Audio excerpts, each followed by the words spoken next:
Photos and videos are all an essential part of modern military warfare. I totally understand that. But what strikes me is the fact that the Ukraine war has shown to us how the media can create a hero in the eyes of many despite losing the war. This is not my wishful thinking, but rather my assessment after analyzing the maps of control over Ukraine. Now imagine this. You are the commander-in-chief of the army that is facing annihilation by a much stronger army, and your country is losing a big portion of its land. But you find time for a PR photo shooting with the Vogue magazine that has zero impact on the outcome of the war? This makes me question whether he is in charge of military affairs or outside forces are guiding him. And speaking of Vogue, let me remind you how these media outlets glorify public figures and then turn against them when the political mood changes. In March 2011, the Vogue published a long article titled Asma al-Assad, a Rose in the Desert, but removed it later when the CIA regime change war started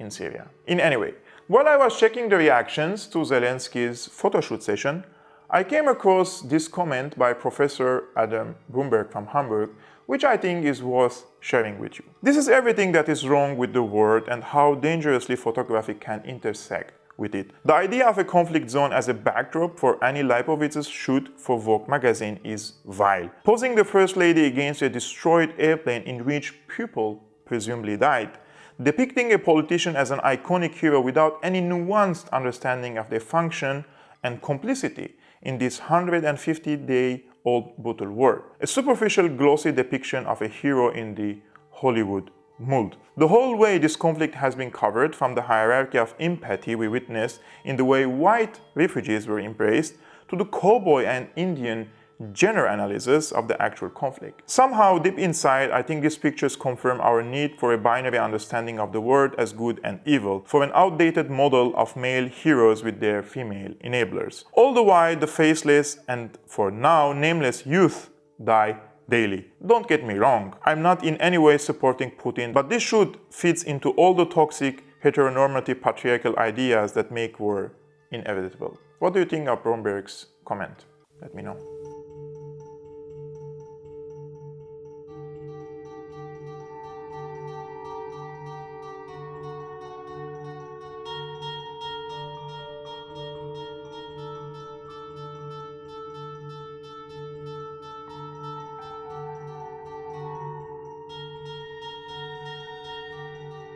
First Lady, is it true that he didn't tell you that he was going to run for president? Say it true, say it true. He forgot. You forgot? You forgot to tell your wife you're running for president? Each day he was thinking, that is the day, that is the moment I should tell her, you know. I saw his New Year's address and found out he was actually running. Wait a minute, you found out on TV? No, really? No. He was going to Mr. President, run. I was not laughing so much. This is your opportunity to apologize to your wife. Okay, I'm sorry.